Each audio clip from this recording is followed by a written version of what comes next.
스크린으로 한번 봐줘보시면 박차는 말을 타는 기수 그 신발 뒤꿈치에 달린 톱니바퀴 같은 날카로운 쇠붙이입니다. 그곳으로 달리던 말의 배를 툭툭 차면 속도를 더 내게 되는 거죠. 박차를 가하다, 그런 뜻은 우리가 기존에 하던 일을 조금 더 속도감 있게 진행되도록 한다는 그런 의미를 가지고 있습니다. 여러분과 저 최근 어떤 일에 박차를 가하고 있습니까?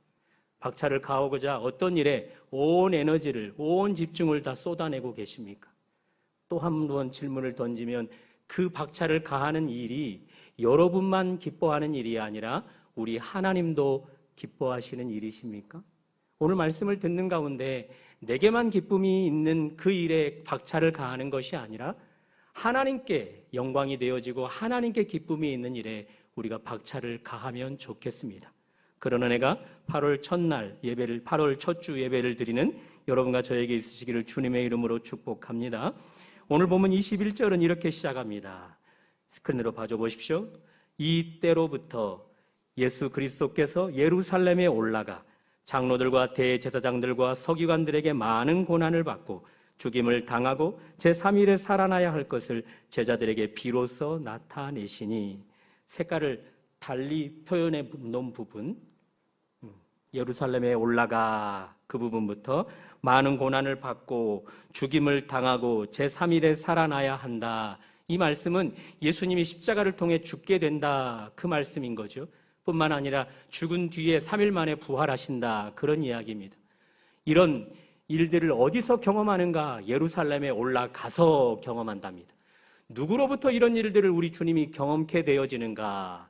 대제사장, 장로들, 서기관들, 이 세 부류의 종교 지도자들로부터 이런 일들을 예수님이 당하게 되어질 것을 말씀하고 계십니다. 다만 오늘 21절은 예수님께서 이 말씀을 하신 때가 언제인가, 그 시점을 우리에게 주목하도록 해주고 있습니다. 그래서 두 단어, 이때로부터, 다음 화면 보여줘 보십시오. 이때로부터 그리고 비로소라는 단어를 강조해서 기록해주고 있는 거죠. 자, 제가 이때로부터 그리고 비로소라는 단어를 부각시켜서 하나의 예를 들어보겠습니다. 북촌교회가 후임 목회자를 뽑을 때 저는 그 소식을 북촌교회에 제가 지원을 내기 1년 전부터 알게 되었습니다. 열방대학에서 간사로 북촌교회에서는 중고등부 사역자로 섬기던 조선호 간사님이 저의 친한 후배이면서 같은 동역자이거든요. 형님이 오시면 좋을 것 같아요. 그렇게 1년 전부터 저에게 소식을 전해왔더랬습니다. 형님 같은 분이 오시면 좋을 것 같아요. 처음에는 그 말을 그저 흘려들었습니다.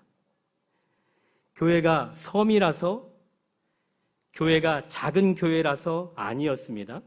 어촌교회는 사명감이 있고 준비된 분들이 해야 한다는 생각 때문이었습니다.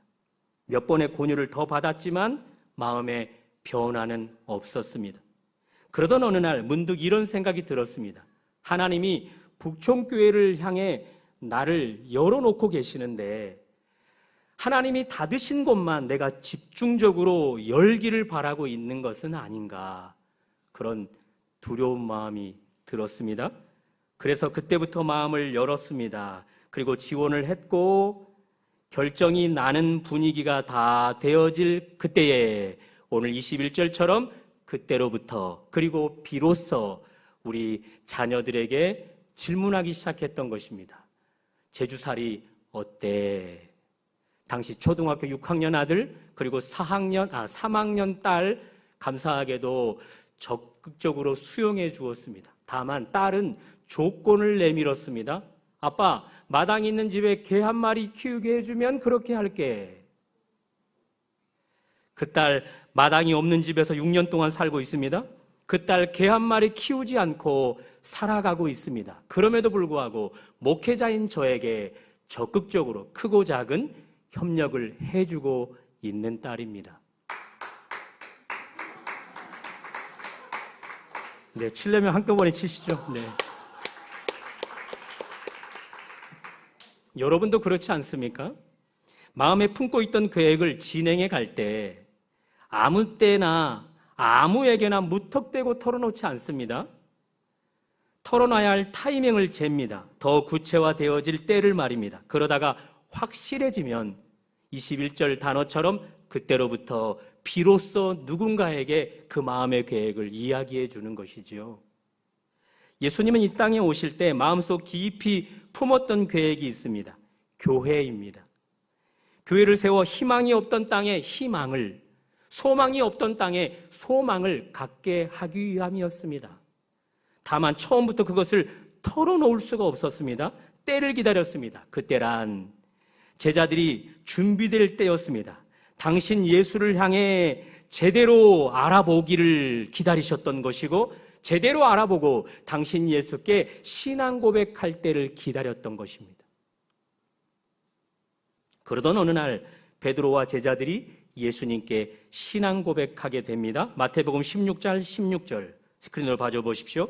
주는 그리스도요 살아계신 하나님의 아들이시니이다. 이 신앙 고백을 올려드립니다. 이 신앙 고백을 풀어보면 이렇습니다.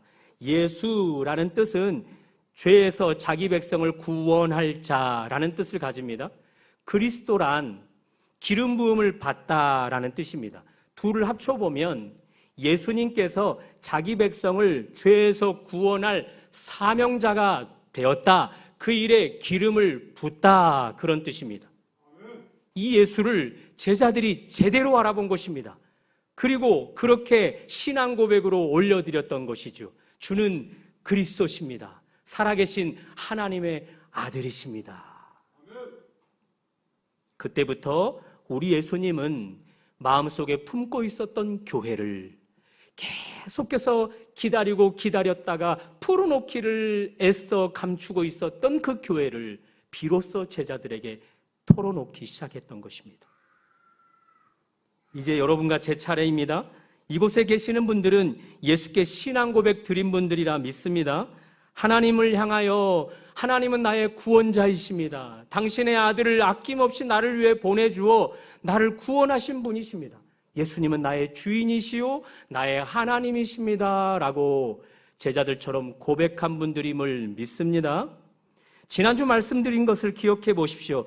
너희는 나를 누구라 하느냐라는 질문에 제자들이 지금 마태복음 16장 16절로 신앙 고백한 거거든요. 그 질문, 그것 현재 시제로 기록되었다 말씀드렸습니다. 현재 시제는 반복 진행형의 흐름이 있습니다. 그러니 2000년 전 우리 예수님은 제자들에게만 그 질문을 하고 끝낸 것이 아니라 오늘날까지 계속해서 우리에게 그 질문을 던지고 계셨던 것입니다. 그 질문 앞에 우리가 어느 한때에 마태복음 16장 16절에 근거한 신앙 고백을 올려드린 것이죠. 그때부터입니다. 비로소 우리 예수님 당신 마음속에 품고 있었던 교회 세움을 여러분과 저에게 풀어놓았던 것입니다. 몰랐다고요? 괜찮습니다. 오늘부터 알면 됩니다. 다만 그것을 안다는 것은 교회 세움을 나의 비전으로 품는다는 것입니다. 예수께서 이 땅에 오신 시점부터 하나님 나라가 완성되는 날까지 교회만이 유일한 희망이다. 교회만이 유일한 소망이다. 그렇게 믿고서 교회를 세워가는 목표를 우리가 삼는 것입니다. 그것을 우리의 최종 목표로 삼는 것입니다. 다만 여러분, 교회를 세우는 일에 저의 딸처럼 하나님 편에 조건을 제시해도 좋습니다. 마당 있는 집에 개 한 마리 키우게 해주세요. 여러분 편에서 교회를 세워가는 일에 여러 조건을 내걸어도 좋습니다. 다만 중요한 사실은 그 조건이 내게 채워지지 않는다 할지라도 주님의 마음속에 있었던 교회, 그 교회를 세움은 포기치 않고 묵묵히 실천해 가야 한다는 사실입니다. 그런 은혜가 있기를 주님의 이름으로 축복합니다. 전 세계에 유일하게 북촌교회만이 세울 수 있는 교회가 있습니다. 성경에 나타나 있는 형태의 교회인데요. 하루는 예수님께서 회중들에게 설교를 하고 싶은데 강대상이 없는 것입니다. 두리번 찾았는데 마침 배 한 척이 포구 위에 떠 있었습니다. 예수님 배 위에 오르셔서 바다를 등지고 육지에 있는 회중들을 향해 말씀을 전하셨습니다.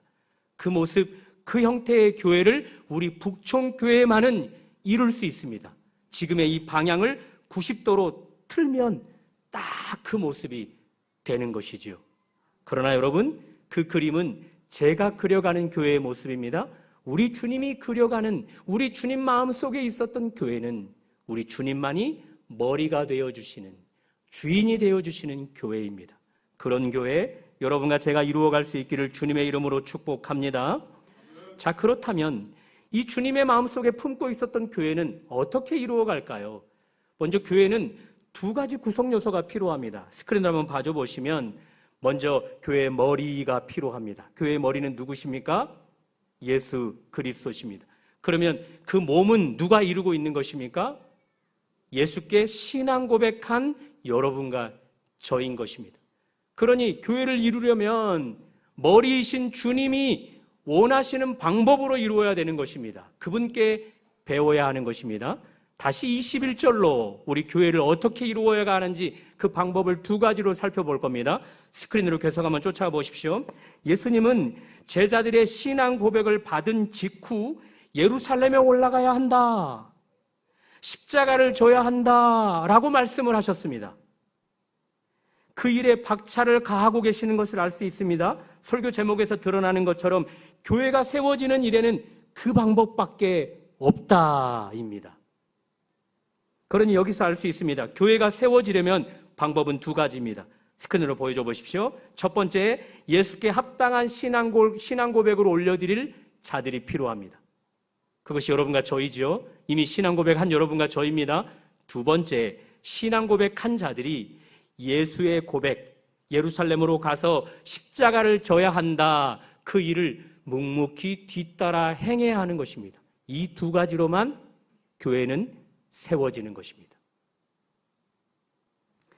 다시 질문을 던져봅니다. 왜 교회는 신앙 고백한 자들을 통해서만 이루어지게 되어집니까? 우리 지난주 예수님께서 제자들에게 질문을 던졌을 때, 너희는 나를 누구라 하느냐, 그 질문을 던졌을 때 우리 주님이 그 질문을 던진 장소를 주목해서 살펴보았습니다. 그 장소가 어디였습니까? 이스라엘 영토 내가 아니었습니다. 영토 바깥이었습니다.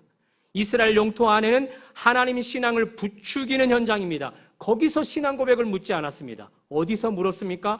황제 숭배가 만연한 곳, 황제 숭배 외에 하나님 신앙한다, 예수를 나의 주로 받아들인다, 그렇게 고백하다가는 해를 당할 수 있는 곳, 오늘날로 풀어보면 교회 안이 아니라 교회 바깥에서, 술 먹는 자리에서, 교회 다닌다고 말하면 나를 핍박할 수 있는 사람들 앞에서 그 질문을 던졌고 그들은 그 앞에서 신앙 고백했던 것입니다.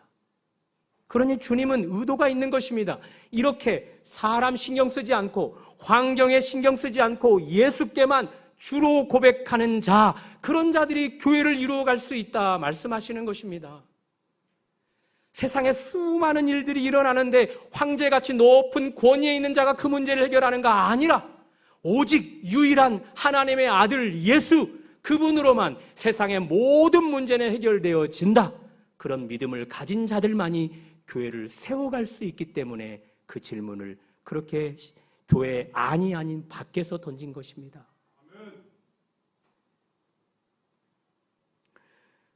우리 주님 앞에 우리 제자들이 멋지게 고백을 하지요.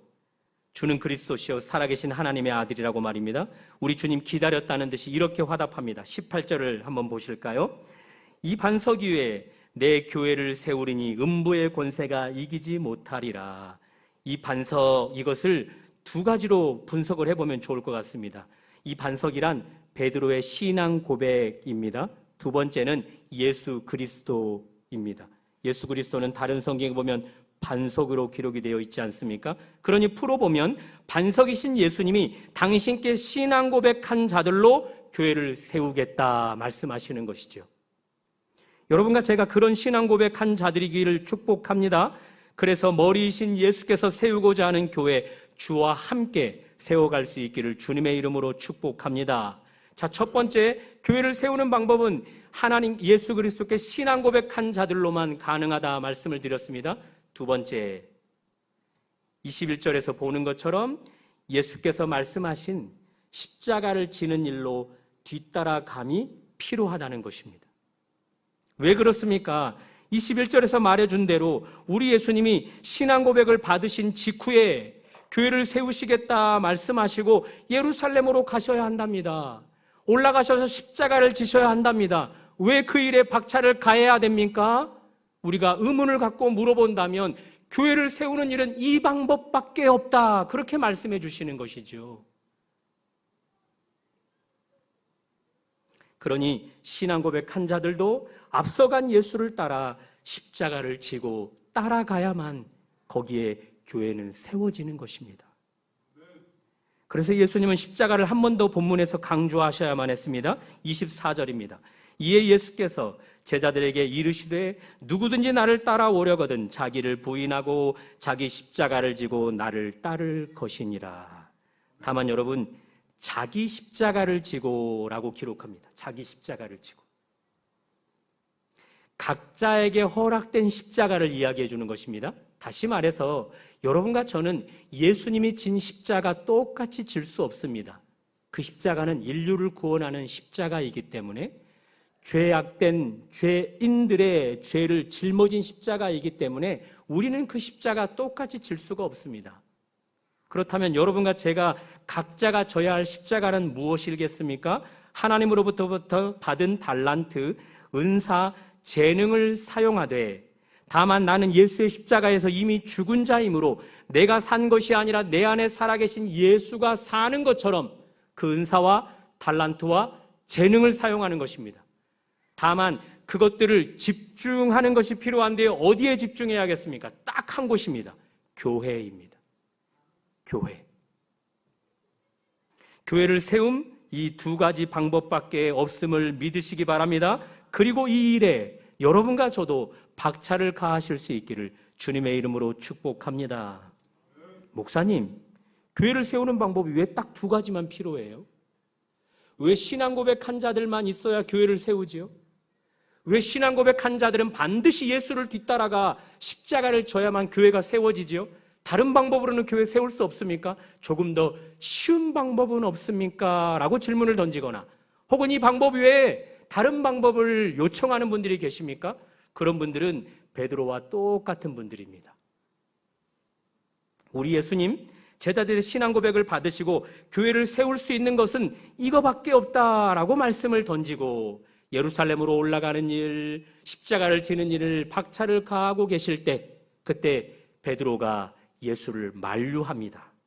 자, 한번 22절을 우리 베드로의 심정으로 한번 읽어볼까요? 시작.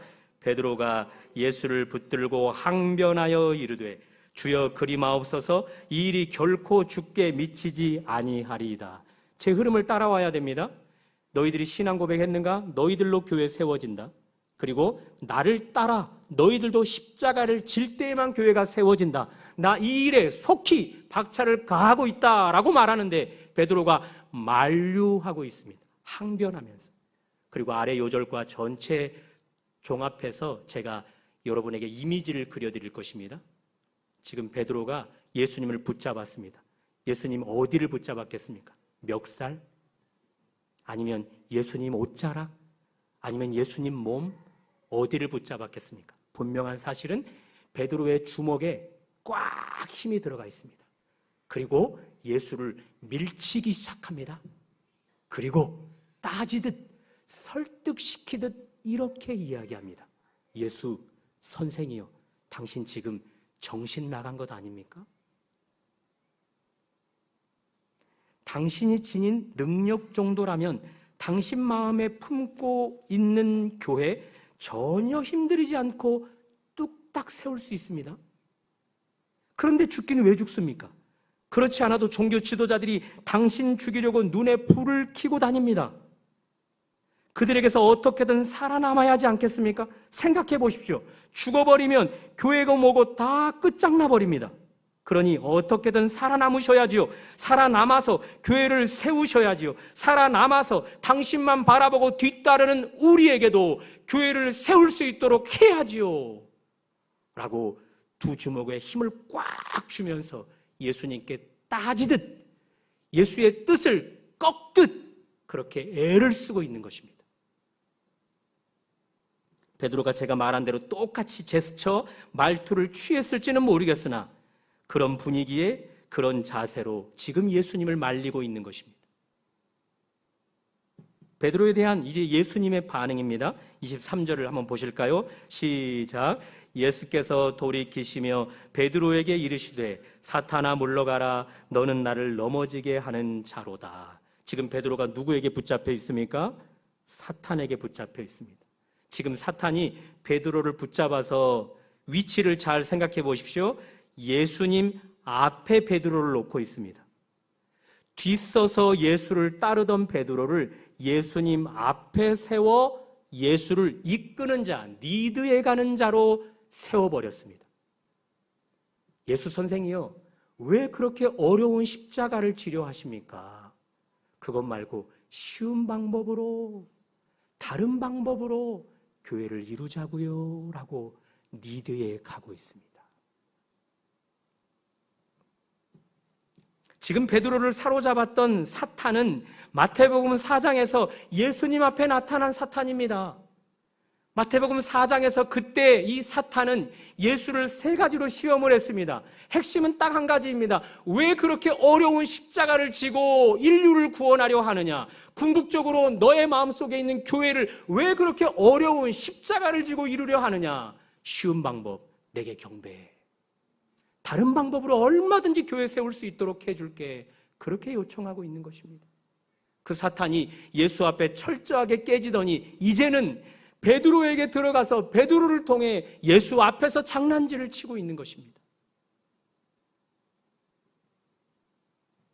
결국 우리 예수님 사탄아 내 뒤로 물러가라 하시며 사탄의 본연의 자리로, 본연의 위치로 그를 끌어들여 놓으십니다.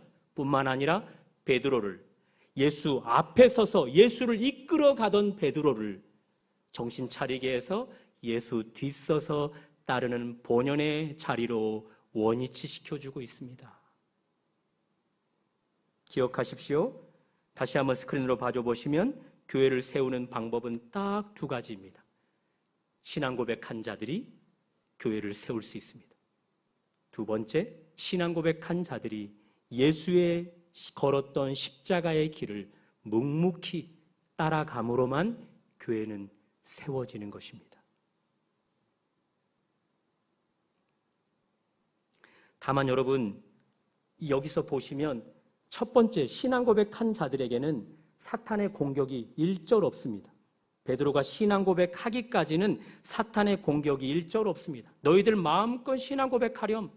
주께 신앙 고백하는 건 나 얼마든지 견디고 참을 수 있다라고 사탄이 양보하고 또 양보하고 또 양보합니다. 그런데 어느 영역에서 사탄이 총체적으로 공격을 시작합니까? 예수께서 걸었던 십자가 지는 일, 그 일에 박차를 가해 갈 때, 그때부터 사탄은 신앙 고백한 자들이 그 길을 가지 못하도록 총체적으로 공격을 하는 것입니다. 이런 신앙 고백을 주님께 올려드린 분들임을 믿습니다. 이미 여러분들은 이 공격을 받고 있는 것입니다. 자, 그러니 이미 공격을 받고 있는 여러분들은 여러분의 태도로 점검해 보셔야 합니다. 혹 내 삶은 예수 뒤서서 가야 하는데 예수 앞서 버려 예수를 리드해 가는 자는 아닌지, 꼭 굳이 어려운 십자가를 져야 하나? 그 방법 말고 다른 방법은 없는지 하면서 우리의 태도를 보며 점검해 봐야 합니다. 여러분이 몸담고 출석하고 있는 교회를 향한 태도 어떠하십니까? 교회를 나오는 그 마음의 자세는 어떠하십니까? 여기에 앉아서 예배를 드리는 순서가 진행되어질 때 어떤 마음의 자세로 예배를 드리고 계십니까? 예배가 끝난 직후 교회 안녕 잘 있어 하고 서둘러 교회를 빠져나가신 분이십니까? 아니면 한 주 만에 왔으니 교회를 좀 돌보자, 교회 잘 있었니? 성도들은 어떻게 지내는가 알고자 조금 더 머물러 있기를 바라고 계시는 분이십니까? 주일날 예배를 드리고 삶의 현장으로 돌아갔는데 내 교회는 안전할까? 이런 비 피해로 폭염으로 안전할까? 그리고 주일날 예배를 드린 이후로도 수요일날도 예배가 드려지고 오후 예배로도 드려지고 새벽마다 하늘로부터 일용할 양식을 우리에게 허락해 주는데 나는 그 예배에 어떤 태도로 대하고 있는지 점검해 보시면 좋겠습니다. 그런 태도가 결국 내 삶을 증명해 주고 있는 것입니다. 예수 뒤서서 따라가야 될 위치가 예수 앞서서 리드해 가는 자리가 되게 하기도 하고, 오직 방법은 십자가를 지는 것으로만 교회가 세워지는데 그 방법 말고 다른 방법을 추구해야 하는 가는 자로 삶의 태도를 보여주는 것이지요. 코로나 이후 한국 교회는 더 힘들어져 갑니다. 세워지는 교회 수보다 무너지는 수가 더 많습니다. 세워지는 속도보다 무너지는 속도가 훨씬 더 빠릅니다. 여러 이유가 있겠지요. 재정난 때문에, 목회자의 부도덕한 행동 때문에 교회의 재정을 사유하는 일들도 있겠지요. 성도와 성도 간의 갈등, 목회자와 성도 안의 갈등도 여러 문제가 되어질 것입니다. 다만 그것들은 다 궁극적인 원인은 아닌 것 같습니다. 궁극적인 해답을 찾는다면 교회가 이렇게 빠른 속도로 무너지고 해체되어져 가는 궁극적인 이유는 예수님께서 말씀하신 두 가지 방법. 신앙 고백을 올려드릴 때 교회 아닌 교회 밖에서 올려드리는 것. 오직 십자가로만 교회가 세워질 수 있는 방법을 피해 다른 방법을 추구해 감. 그것이 한국 교회를 빠른 속도로 무너뜨려 가는 것이죠. 묻지마 칼부림이 지난번에 이어 또 발생했습니다. 이번에는 14명의 사상자가 발생했습니다. 먼저 번 충격에서 헤어나지도 못했는데 모방 범죄가 잇따라 발생하고 있습니다. 이것 우리 대한민국 국민들 안에 화가 가득 찼다라는 것을 반증해 주는 것 아니겠습니까? 뿐만 아니라 꽤 많은 국민들이 여러 상황 가운데, 여러 환경 가운데 그들의 정서가, 그들의 정신이 분열증을 일으키고 있다라는 증거 아니겠습니까?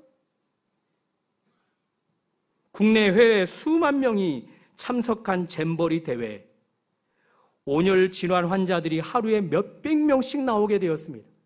정부가 그 일을 수습해 본다고 하지만 여전히 한계가 참 많습니다. 우리 대표 기도자가 오늘도 기도했지만 지구온난화는 이제 온내화나 시대가 아닌 열대야 시대로 접어들었습니다. 많은 이상기후 우리가 지금 경험하고 있는 것입니다.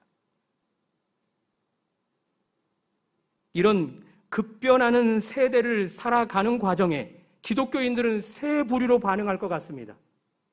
내가 유일한 교회인데, 내가 세우는 교회는 하나님 앞에 신앙 고백을 하되 교회에서 안락한 환경 속에서 남들이 다 하는 분위기 속에서 신앙 고백하는 것이 아니라 내가 신앙 고백하면 나를 핍박하고 나를 손가락질하고 나를 함부로 여기는 자들 앞에서 신앙 고백하는 자들로 살아가야 되는데 그러지 못해서 오직 십자가로만 교회가 세워지는데 그 방법 말고 더 쉬운 방법을 추구하는 결과로 이런 문제가 있다라고 생각해서 회개하는 기독교인들이 있을 것입니다. 두 번째 부류는 이 시급한 문제를 바라보면서 야, 요 정말 멸망의 때가 가까워지나 보다. 이거 함부로 살다가는 내게 큰 해코지가 있겠나 보다. 예수를 더 잘 믿어야겠다라고 반응하는 두 번째 부류. 세 번째 부류는 하나님이 살아계시다면 이런 일들이 어찌 일어나겠나 해서 하나님을 등지는 세 번째 부류도 있을 것 같습니다. 여러분은 이 세 부류 가운데 어디에 속하여 계십니까? 어디에 속하였음을 삶으로 증명해내고 계십니까? 교회만이 이 시대의 유일한 희망이라 라고 믿으시는 분들이십니까? 지구온난화 다른 방법으로 해결되는 것이 아니라 그것 오직 이 땅의 희망, 주님께서 품고 있었던 교회로만 이 지구온난화 문제도 해결되어질 수 있음을 믿으시는 분이십니까? 정신분열 환자들이 점점 넘쳐나서 도심 한복판에서 칼부림이 일어나는 이런 현상들을 바라보면서 그런 일들 속에서도 오직 유일한 희망, 교회만이 그들에게 유일한 해법이고 대안이다라고 믿으시는 분이십니까? 그렇다면 묵묵히 교회 세움에 박차를 가하셔야 하는 것입니다. 6년 만에 교회에서 처음으로 체득한 것이 있습니다. 저희 교회가 오래된 건물이어서 결로 현상이 많습니다. 외부에서 장마 때 비가 많이 오면 반드시 건물 안으로 비가 스며듭니다. 그래서 본당 여기저기 습기가 많고 또 물이 흘러내려서 전기가 불이 나기도 합니다.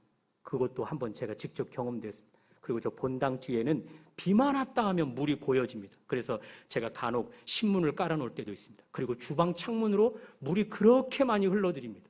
세숫대야로 한 바가지가 넘을 정도로 말입니다. 그런데 6년간은 이거 결국 돈을 써서 방수 처리를 완벽하게 하면 해결되어질 것이다 라고 생각을 했는데 그런 과정 속에 하나의 답을 알게 되었습니다. 여름에는 습기가 더 많아서 여러분 집에도 제습기를 많이 사용하지 않습니까? 제습기가 여기도 있고 우리 저기 권사님 계시는 잠옷실에도 제습기가 있고 제 방에도 제습기가 있는데 하루에는 2번씩 갈아야 됩니다. 리터에 따라서 3번씩 4번씩도 갈아야 합니다. 그런데 이번 여름에는 제가 더 신경을 써봤습니다. 정말 철저하게 물통 비움 그곳에 불이 들어오기만 하면 가는 거죠. 그랬더니 이번 장마 때는 비 한 방울도 이 건물 안으로 스며들지 않았음을 아십니까? 저 뒤쪽에 물이 한 방울도 안 고였습니다. 주방에 그렇게 물이 흥건하게 고이는데 한 방울도 안 고였습니다. 이유가 무엇입니까? 내부를 건강하게 단속했더니 외부의 것이 영향을 미치지 못하더라입니다. 다시 말해서 내부가 건강하면 외부의 현상에 휩싸이지 않게 된다는 사실입니다.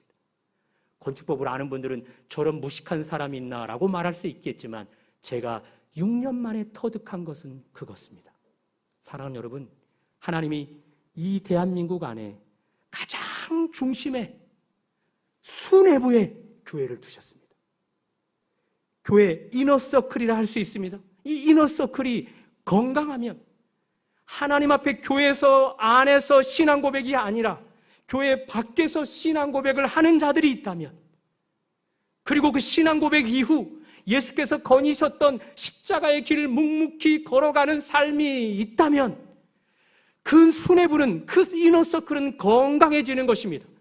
그 건강한 교회는 외부의 어떤 환경에도 폭풍우 치는 환경에도 번개가 치는 환경에도 비바람이 몰아치는 환경에도 아멘 할 때까지 해볼까요? 더 세상에 풍파가 몰아치는 환경에도 교회는 끄떡하지 않습니다. 더 중요한 것은 그 건강한 이너서클 안에 있는 교회는 결국은 외부로 영향을 주게 되어 있습니다. 우리 주님이 교회를 꿈꾸시는 것은 바로 그 교회입니다. 다만 우리 주님이 박차를 가하셨던 그 모습을 우리가 묵묵히 뒤따라 할 때만 대한민국 수뇌부 교회가 건강해져서 정신분열 환자들이 점점 많아지는 이 시대를 치유하고 지구온난화를 세계와 연합해서 회복하는 그리고 하나님 나라를 함께 세워가는 일을 교회만은 이룰 수 있게 되는 것입니다. 여러분과 제 차례입니다. 어디에 박차를 가해 오셨습니까? 내가 원하는 어떤 일에 심혈을 기울이고 열심을 내셨습니까? 그거 주님도 기뻐하시는 일이십니까? 주님도 그 일에 함께 박차를 가하고 계십니까? 그것이 아니었다면 이제 그거 내려놓으시고 주님과 함께 박차를 가하십시오. 주님 마음속에 수천 년 동안 품고 있고 하나님 나라 오실 때까지 품고 계시는 교회, 그 교회를 이제 우리가 이루기 위해 박차를 가할 수 있기를 주님의 이름으로 축복합니다.